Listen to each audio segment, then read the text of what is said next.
Potentially, we may be able to have people into our homes, which, again, maybe you're counting down the days. We've forgotten what it's like to have somebody actually into the house for a coffee or a meal. How are you doing with your waiting? I've been waiting this week for a new piece of golfing equipment that I'm convinced is going to make me practically professional. So I've been sort of dying for this. So it was told 7 days for delivery. So every day I've been waiting for notification that it's on the way. And sure enough, I think it was Thursday evening, I got a text from DPD telling me a parcel was coming the next day. So I barely slept Thursday night. I was up early Friday, and the bell went. I'd got my little hour's delivery slot, and I opened the door, and straight away I thought, well, that's not what I'm expecting. And Mike had done a new poster for the front of church, and that's what arrived on Friday. So I was completely gutted, had to go back to waiting. I got a message, I think last night, saying it should come tomorrow. And we're away tomorrow, so I'm going to have to push it back to Tuesday. So it's been an absolute nightmare. My golf has not improved, but it's going to when it gets there. It's been a nightmare waiting. Last week, and we'll see waiting's going to be quite important this morning. Last week, we left Habakkuk waiting. And if you remember that, he had a big question that he wanted to ask God in chapter 1, verse 2.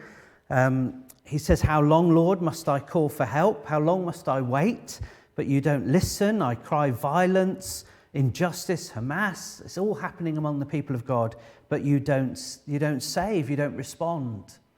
And he's been waiting all this time, and then God answers his question, verses 5 to 11. He is going to deal with the problem in Judah. He's going to do a shocking thing, an unexpected thing. He's going to raise up the Babylonians to come and bring his judgment and discipline the people. Now, other prophets, I think John was saying this last week, other prophets talk about how God is going to use that to restore his people and revive his people. And he's not going to abandon his people. So we get a fuller picture. But Habakkuk's told the Babylonians are coming. God is going to respond in judgment. And that troubles Habakkuk. And that was last week's passage. He had all sorts of questions about God using the Babylonians. And what we saw last week was a wonderful example of how Habakkuk deals with that situation.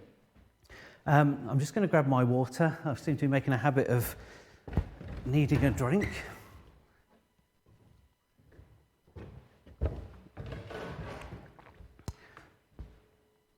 So the wonderful example of Habakkuk, firstly, rehearsing what he knows to be true about God. We saw that in verses 12 and 13, reminding himself that the God he knows is eternal, is everlasting. He doesn't change. He's faithful to his promises.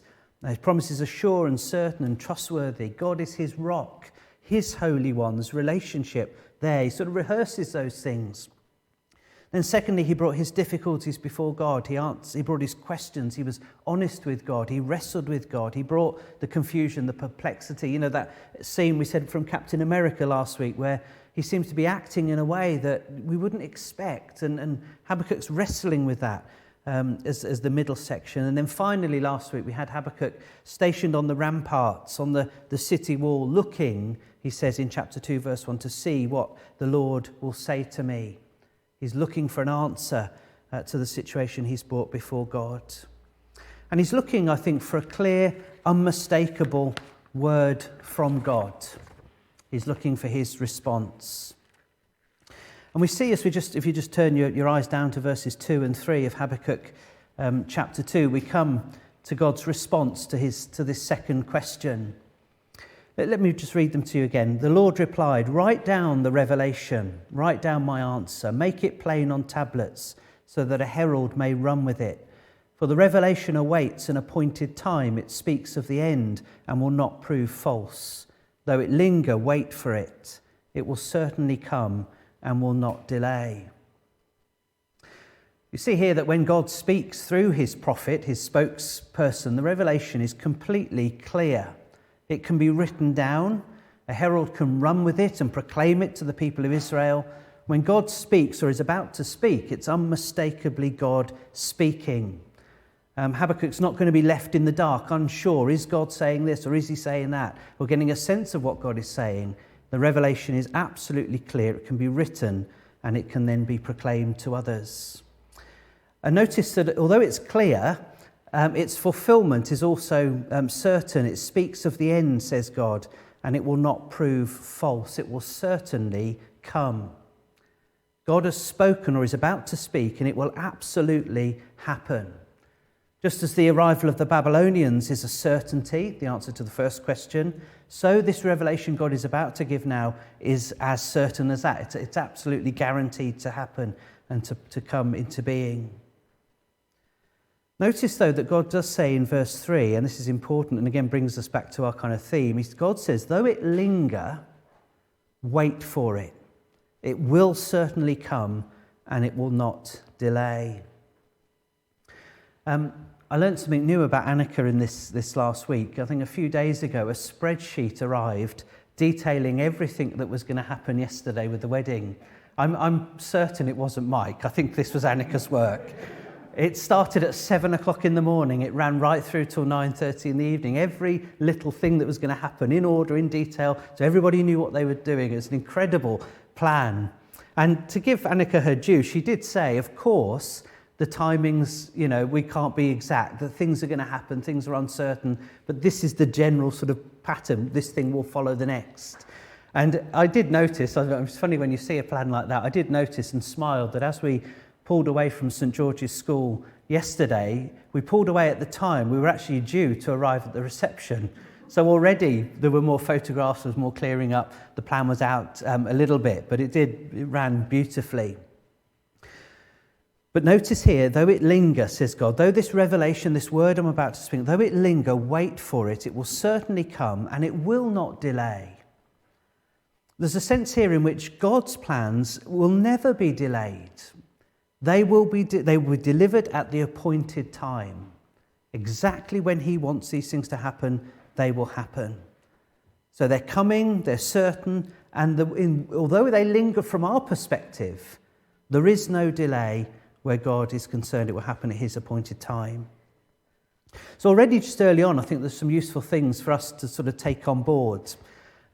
We've talked a lot about the parallel of us experiencing difficulties and challenges and the things of life that come at all of us at different times. We're to be reminded of how Habakkuk handled the situation last week. Rehearse what you know to be true about God. Tell him what you know to be true about him. Bring your difficulty to him. Bring your problem to him. Articulate it to him. But, wrestle with him. Put it out there to him. Bring it to him. And then wait. Station yourselves on the rampart. Look to see what he has to say to you in the things that you're dealing with and going through. And like Habakkuk, I don't think we're to be left sort of searching around in the dark for answers or a sort of subjective feeling that God may be saying this or may be saying that. No, God speaks clearly. Habakkuk, this book, 3 chapters long, but Habakkuk's revelation here is 1/66 of the revelation that God has given to us as his people, as New Testament Christians. 66 books. Moses said that the secret things belong to the Lord, but the things that have been revealed belong to us and to our children forever, that we might follow him and follow the ways of his law.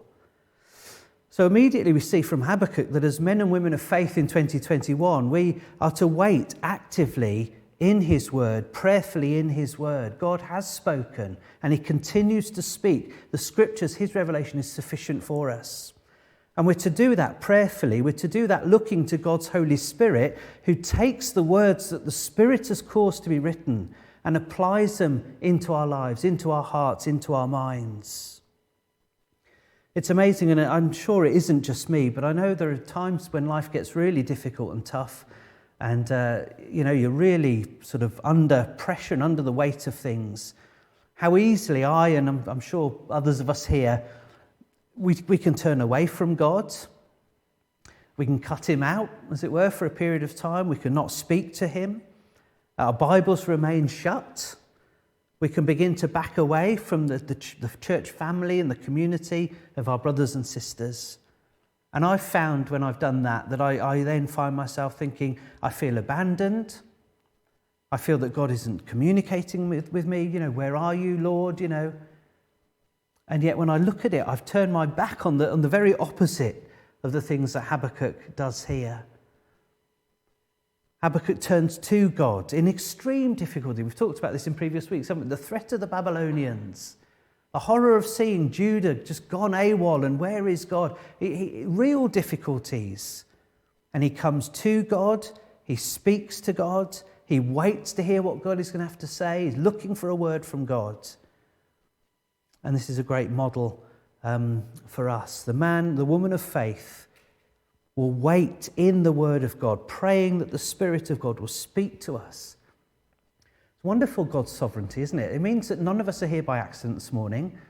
Those of us who are in the building, it's God's hand that's brought us here. Those that are watching this morning on the screens, on Zoom, God is at work. God has brought you to this place. God has given us his word. God has given us his Spirit. He's speaking to us this morning through his word. The man, the woman of faith, comes to the word expectantly with a hunger. What is God going to say this morning to me? As we meet in growth groups this week, what is God going to say as we, his people, meet around his word? How is his word going to speak into my life, my situations? How is he going to minister to me and shepherd me and pastor me? It's great. There's a great hunger there to listen or to look, as Habakkuk does, to see what the Lord is going to say to me. Well, what is this revelation? We've had question 1, question 2. Question 1, answer 1. Question 2, answer 2. This is the beginning now of this second answer. What's the revelation? What is God going to say that is plain and can be written down and heralded to people? Well, sadly, in the main, you're going to have to wait for next week for that. That's what we're going to do next week. Look more closely at the content of chapter 2 and what this revelation is that's coming from God. But I'm going to give you a trailer. Put your hands up if you're waiting for Line of Duty tonight, the final instalment. You may have seen a trailer released during the week, just with a snippet of what's coming up, just to whet your appetite. So at 9 o'clock this evening, you're tuned in and ready to see the great reveal. Is H going to be revealed? Do you think, Sarah? Oh, Sarah thinks not. I hope so. Anyway, so a little trailer. I'm just going to give you 2 headlines to whet your appetite of what's coming next week. Remember the question that Habakkuk asked, his second question, chapter 1, verse 13. Your eyes are too pure to look on evil. You cannot tolerate wrongdoing. Why then do you tolerate the treacherous? Why are you silent while the wicked swallow up those more righteous than themselves? That was his question. What about these Babylonians? What about them? Well, by way of trailer, next week you're going to see in multicolour, with great detail, that the judgment of God is coming upon Babylon. The judgment of God is coming around to Babylon. Have a look at verse 16 of chapter 2, just for a little taster. And again, it's chilling, the words that God says. He's talking here to the Babylonians a lot in chapter 2. Verse 16, you will be filled with shame instead of glory. Now it is your turn. Drink and let your nakedness be exposed. The cup from the Lord's right hand is coming around to you, and disgrace will cover your glory. Now again, we're going to see this in great detail next week, but essentially the Lord is assuring Habakkuk here that justice is going to be done. It's almost, he says, don't fear, Habakkuk. Don't you worry about those Babylonians. Their turn is coming. Now it is your turn. Chilling words that God should say to them. The cup of the Lord's right hand, the cup that holds the wrath of God, is coming around to you. Verse 17 of chapter 1, Habakkuk says, are the Babylonians going to go on emptying their net, destroying nations without mercy? Chapter 2 says, no, they're not. It's an emphatic no. And so we see that God, in his sovereign power and wisdom, is using these Babylonians to bring about discipline and judgment upon his own son, Israel. But their wickedness and their sin will not go unpunished. Their days are numbered. God's wrath is coming. And although it's going to be tough for Israel as the Babylonians come, it's going to be a tough period of time, there's a note of amazing hope in verse 14, where God says in verse 14, the earth will be filled with the knowledge of the glory of the Lord as the waters cover the sea. There's a day ahead for Habakkuk and for Israel and for the people of God when the whole earth will be filled with the knowledge of the glory of God. There's a wonderful moment, I think it's in John's Gospel, chapter 1, where John, who knew Jesus and lived with Jesus and saw Jesus firsthand, eyewitness, where John writes that the Word, his name for God the Son, when the Word became flesh, said John, thinking of Jesus, and he said, and we have seen his glory.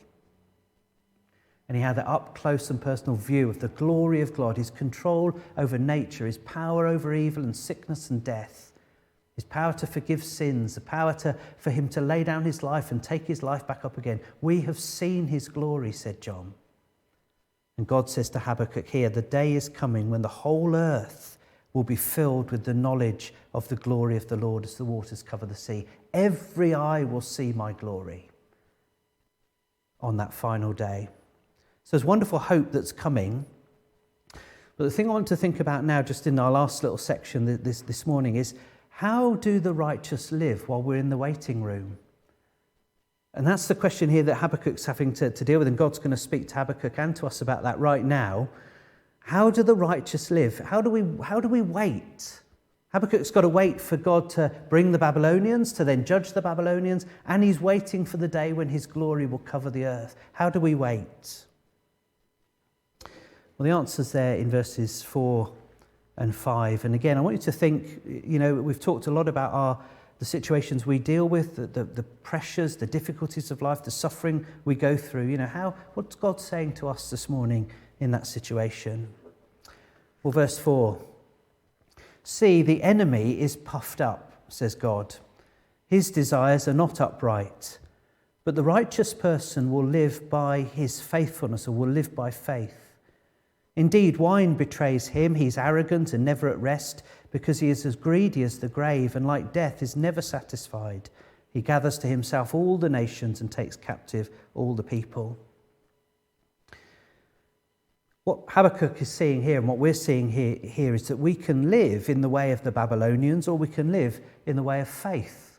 They're the two options that are here. One way is to live puffed up. The other is of humble dependence and trust. This is one of my love. This tells me how weird I am sometimes, but I love this word. Apparently, the Hebrew word here that's used for puffed up is the word that they use of a small hill or a swelling. So it's just fabulous, isn't it? Can you imagine? I don't know. I think Mike's parents taking Annika's parents out to the Cotswolds, and various trips over the next couple of days. You imagine being in the scene in the countryside, maybe on Dunstable Downs, and you're looking at the level of the ground in the distance, and it's nice and flat, and then you see a little puffed up, a small hill, a puffed up. Or you're looking in the mirror this morning, and you're looking at this beautiful oil of Ulay skin, and it goes along all smooth, and then there's a puffed up, a swelling, a spot. That's the word that's used here of the Babylonians. See, the enemy is puffed up. It's a word of self-reliance. Do you remember verse 11 of chapter 1? His strength is their God. Puffed up. His desires are not of God. Verse 5 here, he's greedy and arrogant. The nation is self-centered and self-orientated and self-absorbed and self-reliant. They don't need God. They're puffed up.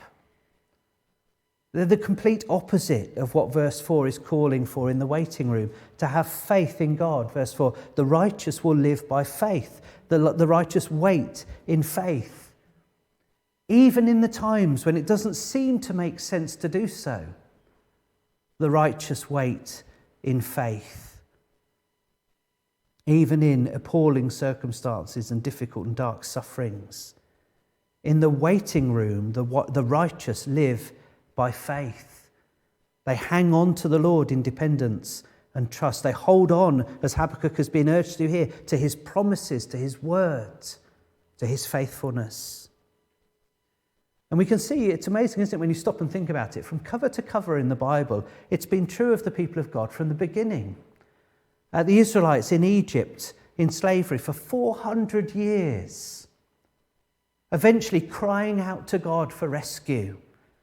Waiting and waiting and waiting until God's appointed time, when he raises up Moses and Aaron and acts decisively to free them. But they had to wait. They had to wait for the promised land. Because of their own sinfulness, God would have had them in a couple of weeks. But because of their sinfulness and God's discipline and growing them and maturing them, 40 years of waiting for that promise to arrive, the promised land to be delivered.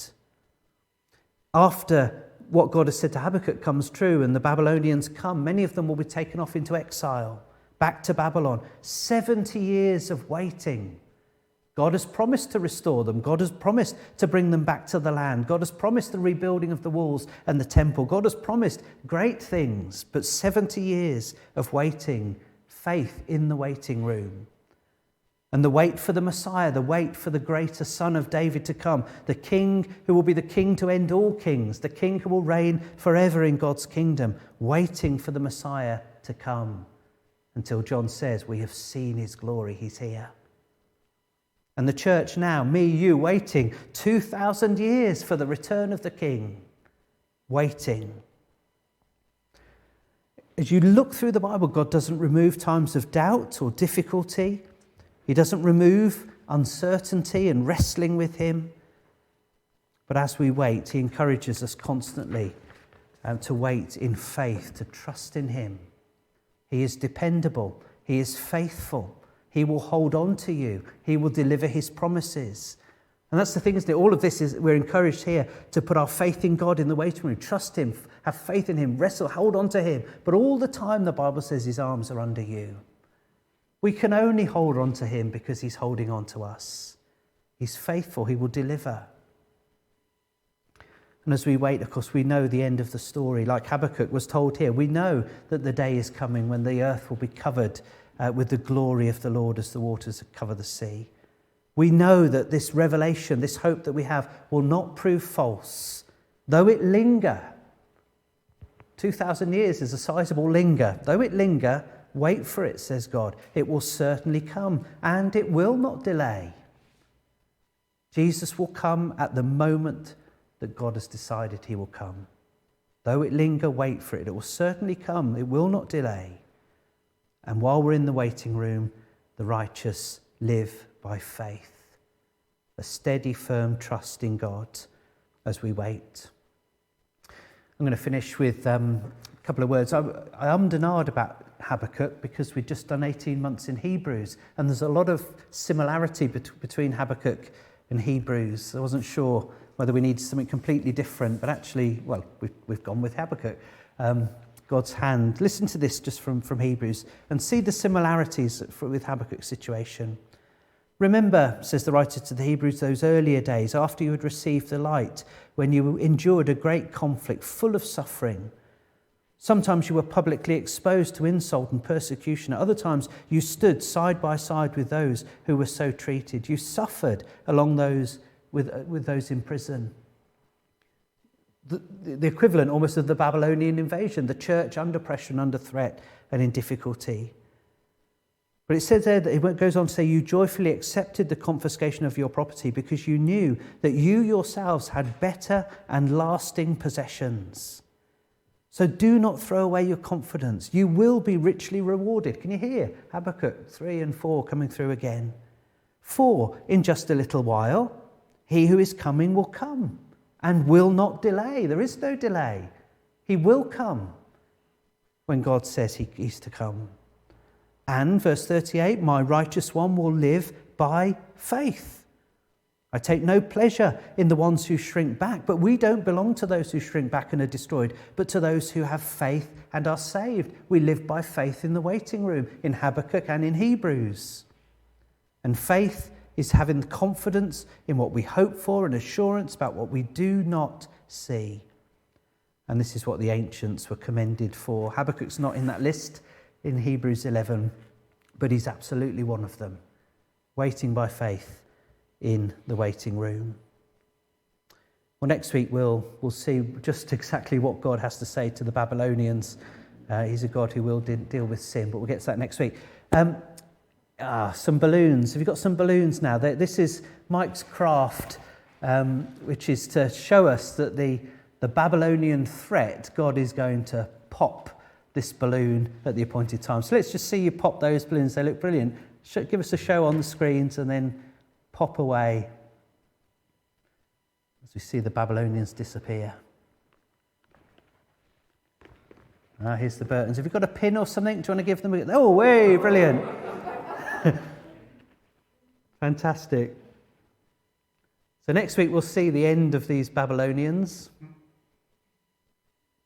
God's glory will reign. I'll hand back to you, Clive.